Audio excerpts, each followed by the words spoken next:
Let's talk about the difference between feeling something and actually experiencing it. I feel like I'm waiting to die. You hear that a lot now. People sitting in their room, staring at the ceiling, talking about how empty everything feels. And I get it, I've been there too.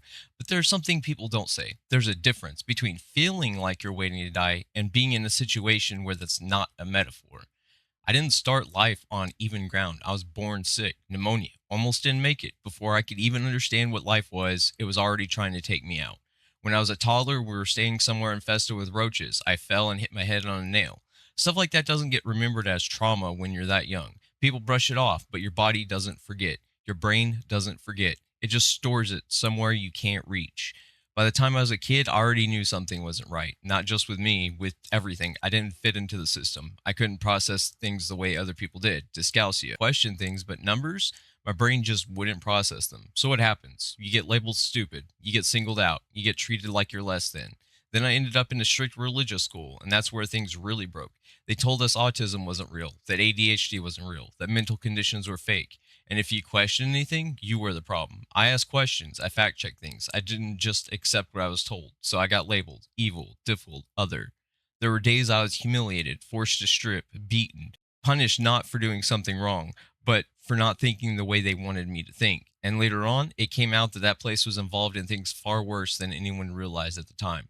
So when people talk about not fitting in, I kind of get it, but some of us weren't just different. We were targeted, conditioned, broken down early.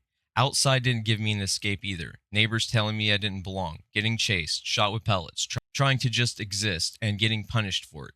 There was a moment I got picked up and dropped on my head. If I didn't defend myself, I probably wouldn't be here. And even when I did, it didn't matter. More of them than me, so nothing happened with the police. That's the kind of thing people don't factor in. They think life is just about choices, about mindset, about trying harder. But then when you add the physical side, Ehlers-Danlos, which means my joints don't stay where they're supposed to, they dislocate. So every movement, every step, every time I get up, there's a risk something slips out of place, something partially dislocates, something tears. That's not just pain sometimes, that's constant background calculation. What can I do today without making it worse? What movement is going to cost me later? Add fibromyalgia, chronic pain, arthritis, asthma, severe scoliosis, and multiple head injuries. This isn't just one problem, it's a system failure. And then there's the mental side. CPTSD, major depression, autism, years of trying to fix it, over 30 medicines since I was a kid. None of them work. At some point, something changes. People think depression is crying, breaking down. I don't cry. I can't. It's like something inside me shut off completely. But the feeling is still there, constant, like a pressure with no release. And then you try to get help, you wait years for disability, finally see someone bring documentation, diagnosis from specialists, actual proof, and they don't even read it. They reduce everything to one issue or say you're fine or act like you're exaggerating because you don't look sick. Tell that to a system that gets paid to deny people like me, that calls you crazy instead of reading your records. So what happens after that? You don't get support, you don't get stability, you don't get time. My mom and I, we're not just struggling, we're waiting to lose everything. No safety net, no backup, no one stepping in. And this is where the disconnect is. Some people say they feel like they're waiting to die because they're bored, because they don't have direction, because life feels empty. And again, that's not real. But it's not the same because some people don't have options, don't have a reset, don't have a version of life where effort fixes it. One is feeling lost, the other is being trapped. And when those two get treated the same, people like me disappear. We get filtered out, ignored, because our situation isn't clean. It's not relatable in a comfortable way. There's no just push through, no motivational ending, no spark waiting to come back. It's just waking up already exhausted, already in pain, already behind, knowing the systems that are supposed to help won't even acknowledge it. So yeah, people say it feels like they're waiting to die. For some people, that's just a feeling. For most people, that's just a feeling. For others, that's just reality. And there's no big moment, no dramatic ending, no warning, just time running out while no one listens.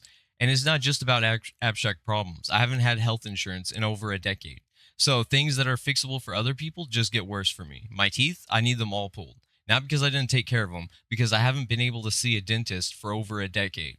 That's what happens when you're locked out of the system. Problems don't stay small, they compound. And people will say, just work. I can't. Not in any consistent way that keeps me alive. Between my body and my mental state, it's not stable enough. And when I try to speak about this, when I try to be honest about disability, about past suicide attempts, I get suppressed. shadow ban, silence. So even the one thing I can do, talk about it, gets taken away. I was even part of a gaming network, third party partnership, and I got removed. Not because I did something wrong, but because I didn't hit an arbitrary number, 1,000 subscribers. Some people are playing life on easy mode and think it's hard. I'm just trying to survive on a difficulty most people never see or even have to imagine, while watching people complain about things that don't actually trap them. And that's what really hits the difference between feeling like you're waiting to die and actually waiting to die. It comes off as privilege bragging. No reason to feel this way while other people are actually stuck waiting to die.